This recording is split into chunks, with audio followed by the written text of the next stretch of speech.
আসসালামু আলাইকুম, কেমন আছেন সবাই? আজকে আবারও রান্নাবান্না সবকিছু রেডি করে চুলায় বসিয়ে দিলাম।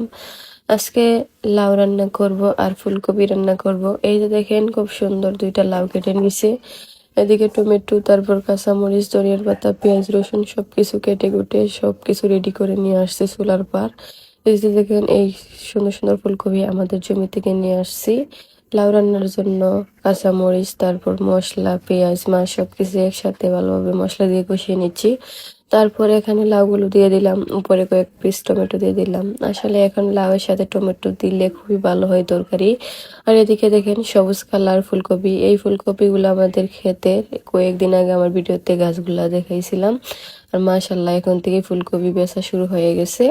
যাই হোক, এখন ফার্স্ট টাইম আমরা আমাদের জমি থেকে নিয়ে আসছি ফুলকপিগুলা রান্না করতেছি। এখানে দেখেন মাছ ভালোভাবে ভেজে তারপর ফুলকপি রান্না করতেছি। এই তরকারিগুলা আসলে খেতে খুবই ভালো লাগে, সবকিছু সবুজ একদম টাটকা, জমি থেকে নিয়ে আসছি আর রান্না করতেছি। যাই হোক, আপনাদের সবাইকে অসংখ্য ধন্যবাদ, আপনারা আমার ভিডিও দেখেন।